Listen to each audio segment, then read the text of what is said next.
kwa bidii kutunza kuyafanya maagizo yake yote nikuagizayo leo, ndipo Bwana Mungu wako atakapo kutukuza juu ya mataifa yote ya dunia. Na baraka hizi zote zitakujilia na kukupata usikiapo sauti ya Bwana Mungu wako. Kawe luole la kuya sauti yewe. Marori ni kama na kwa kisha. Maroro ni mungari. Ajabu sasa kiwazi ungaki. Kwa limenye leo ndio kuna taifa kwa. Bwana Yesu asifiwe. Amen. Mataifa leo nitakupisha hili kwa sababu kusema kuzunguka mataifa wakati mwingine inaweza kuwa changamoto. Lakini kwa maisha ya Mkristo wa kawaida, mataifa ni wale watu ambao unakaa nao. Kwa sababu yeyote ambaye unakaa naye kama ndugu, kama jirani, anaweza kujimiliki taifa. Anaweza kuwa kiongozi mahali pengine, anaweza simama katika pengo lingine. Taifa ni hali ya kujionyesha kuwa linajisimamia ama ni jina la kipekee ambalo limepewa uzito fulani. Na ukiona unapewa uongozi kulingana ama uongozi katika nafasi ya kulinda ile taifa, inamaanisha wewe unastahili kusimama katika nafasi fulani ama katika kitengo fulani ama katika nafasi fulani kama mwanamfalme. Na jambo la Ukristo ni jambo la kipekee. Haliji kwa kujisifu, haliji kwa kujionyesha, haliji kwa halizingatii tabaka. Haijalishi unatoka katika familia ipi. Wahabona wa mfano ndio mmoja inyanyirata. Wahabona wa ndio mmoja nainge neno okaneze fenno manjira. Kubarikiwa bora wali wele na winyo kwa milapo na. Umwandezo hapo. Amen. Wakristo wenzangu, tusikate tamaa. Tusione ya kwamba licha ya kwamba kula ambapo tunatoka huenda hapaonekani, hapatambuliwi. Wacha tuzingatie yale ambayo Mungu anaahidi katika Kumbukumbu la Torati 28. Na kwamba tuheshimu, tuyafuate na yeye atatubariki. Kufuata nini? Maneno ama kazi ya Mungu inajitokeza katika kuomba, katika kuimba, katika huduma mbalimbali. Lakini mimi binafsi nitazungumzia kuhusu kuomba. Kuomba ni nafasi ya kipekee inayolinda Ukristo. Inamaanisha umetii, umeogopa. Wakati unakiogopa kitu, kuna ile muda wa kukumbuka. Umwameza hapo. Na wale sisindu. Muna fasi chose, one ndilize yokuta kula sindisho. Ndaba kwa sonia no muri school na wale mwalimu na wale subject fulani. Ndizo leo siku kuna mwalimu ndio ndio bale hali ya kukwesi ndoa. Niko kama kwa kawe. Kama unaweza kujua ya kwamba unamuogopa Mungu, unaogopa yale ambayo Mungu anaahidi. Utaona ya kwamba hata wakati unasikia wimbo wa Mungu, huwezi imba kimzaha. Wakati unakaa na watu ambao wanazungumza mambo ya Mungu, kando na yale, utaona unajihukumu katika moyo wako. So nyama wale wale maro support abana barosha bintu bijita. Kama Yesu hapo. So nyama wale wale mare wenyo changia bibintu biti. Wenyo changia kuibia babasho. It's good. Wenyo changia yani na baroma ko sikisi kumnyera kumukari hata mwezibeka wenyo changia no wale wanaweza asifiwe. Hali ya kumwogopa Mungu na kutenda yale ambayo Mungu anaahidi ndipo atafanya. Hali ya kujitolea kwa uti na uvumba ni hali ya kuwa wakakamavu katika kazi ya Mungu. Nazungumzia kuhusu kuomba. Hali ya kuomba katika Ukristo ni hali ngumu, lakini unapojitolea, unapofanya zoezi, unapoyafungua mawazo yako na ufungula zichinga na kanicho bula mara wanja usaba abo awingira mu limweko niyo wera abana akubira ubera bera kama saba embare ndi nyala kwa pato hiyo sio sasa bila kukuisabira no numu za bila kusaloma nao embare mjora bwana maneno hapo. Sasa maandishi baada ya kuzitisha nasoma Biblia yote tunayokuwa leo. Msiogope enyi kundi dogo. Wanyala wetu mbona ni zawadi wa watu badimoda. Ndio ndio ya watu na baba yetu. Wakati pia kucheki kule leo. Hamwezi jua. Huenda siku yako ya kukombolewa ni leo. Lakini kwa sababu unatarajia kundi liwe kubwa, unatarajia uone mtu fulani katika nafasi fulani, ndipo ujue hii ni siku ya kuokolewa. Ukristo hauko katika hiyo nafasi. Ukristo ni hali ya kujitolea na kufungua moyo wako, kufungua mawazo yako.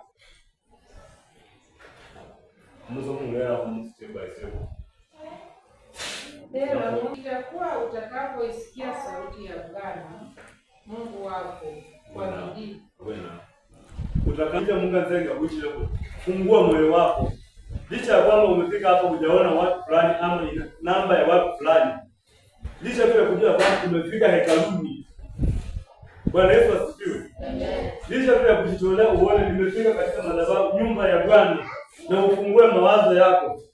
Hapa ndipo unaweza kuona sauti ya Mungu. Bora usipofungua mawazo, uende umekuja na stress, umekuja na mambo fulani yamekukaba kule nyumbani, umekuja na vikwazo, uende mligombana na rafiki au jirani au hali hiyo. Ukifika hapa, fungua moyo wako, anza na kutubu.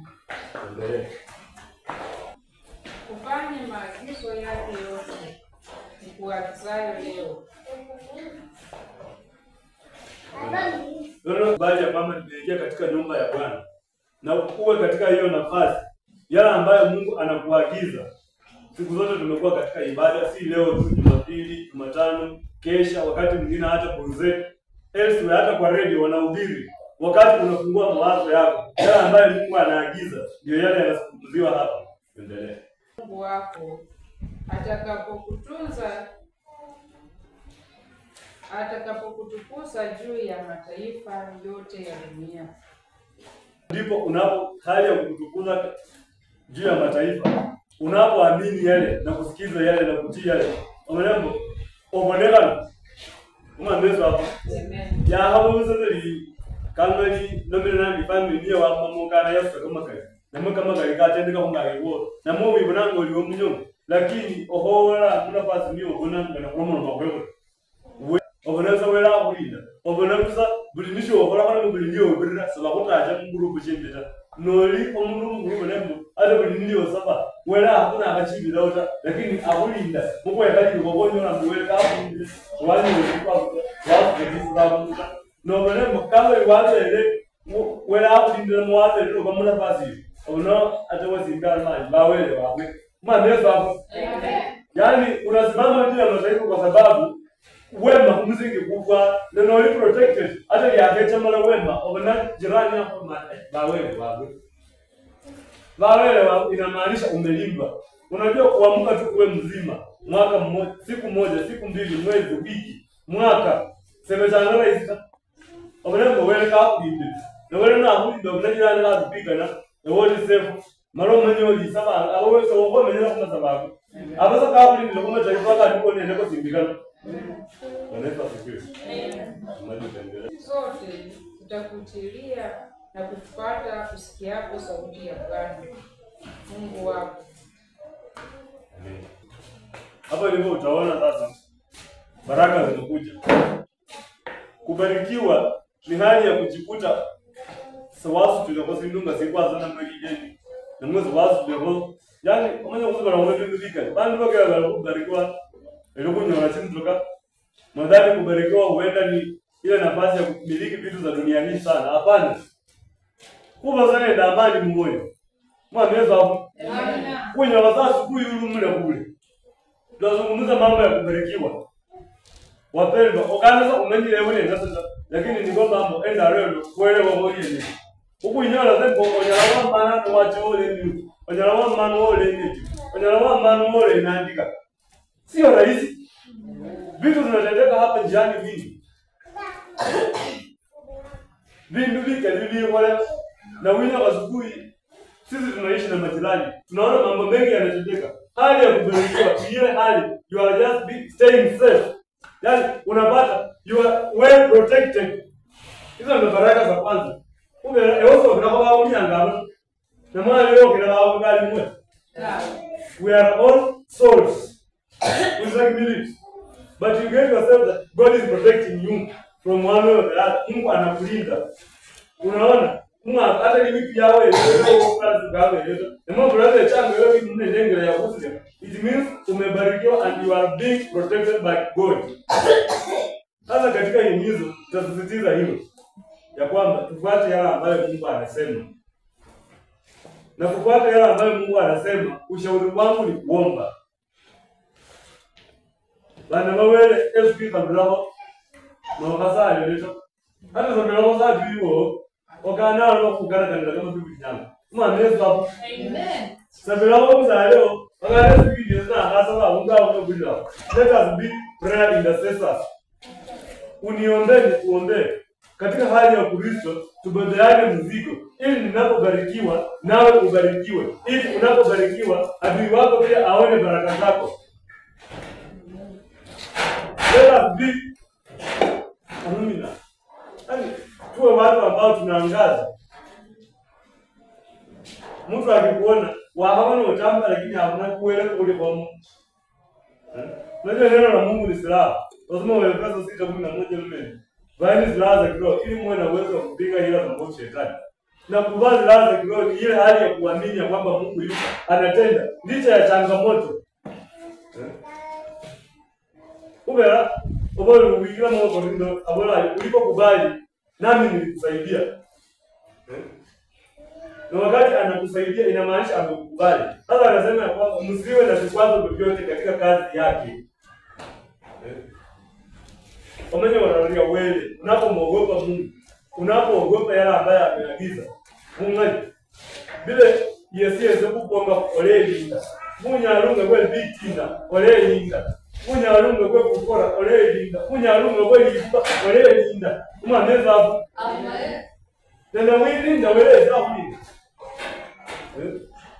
Umameza hapo.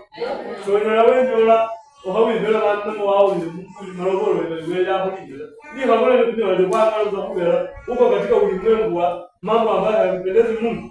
Lakini ohosa Mabisema omba na utapewa. Bisha na utafunguliwa. Ohosa you are being protected. So sasa wao mzengo Mungu kwa sababu akata. Nitasisitiza katika kuomba kwa maana najua hali ya kuomba ndio kutii. Huwezi enda kuomba ukiwa unazungumza mambo mengine. Hata kwa hapo sema zingano amkeni na tuombe. Mungu abadilika angesura. Anaonyesha hali ya kunyenyekea. Unaponyenyekea kila wakati ndipo unasubiri zile baraka ambazo Mungu anaahidi katika Kumbukumbu la Torati. Ndio njia mtu anaweza jambo ndio anaogana na kwa hadi jina. Kubera oyoyo wakabulira sabe. Ile wole. Yesu na abe. Yesu ni ahanyo na hasa. Yesu ni ahanyo ogana hadi mjowe. Oho wimba ko wero gari lo ba. Noneo abamura ogana obe wachire sene. That's why let us be prayer intercessors. Wakati nakuombea niombe. Wakati tunaombea kanisa kwa ujumla, unapojikumbusha katika maombi, huo msingi utakusimamisha. Bwana Yesu asifiwe. Amen. Kuhabaza usata. Sasa ni ngumbuka na naja kuma na ngoma galo ndo. Lakini nawe wa mbolo unaweza simama na neno la Mungu. Ilikuwa ni changamoto. Lakini katika ile hali ya kuomba na kujitolea katika kuomba, saa hii ndio neno tunalopata. Na neno manalo tunakuwa shamba mbaya. Saa hii neno Mungu alidoele, naweza kunyenyekea unishauri. So angalau ndio wamenya wewe wa mtu kwa nini? Mungu anataka kufanya. Halo mambo mengi. Lakini unapoamini katika kuomba sana, unajipata katika hali ya kunyenyekea. Bwana Yesu asifiwe. Amen. Wewe sasa ndio kwa basha bozo. Lakini kwa sababu tunaona amelinda na amelinda wewe. Na katika kanisa lazima niwe tayari kusifu, lazima niwe tayari kuinua.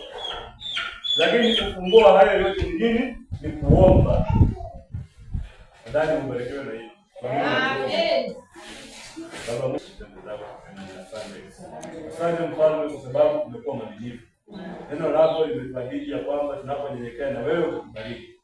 Limetukumbusha kwamba tunapoomba zidi, tunapozidi kuomba tunapoadili katika maombi na kuheshimu mamlaka ambayo umetupa, nawe bado unatubariki. Nasema kwamba neno lako lisiende bure tu. Naomba ya kwamba acha likaweze kukuza kila mmoja. Mtoto kwa mkubwa akaweze kubarikiwa. Mtoto kwa mkubwa akaweze kuinua viwango vya wokovu. Asante kwa maana unasaidia. Vipindi vinavyokuja mikononi mwako. Hata wakuu wa kanisa hili, wachungaji na vile kwa kwamba naomba kwamba watu wazidi kutuendesha, wazidi kuongoza katika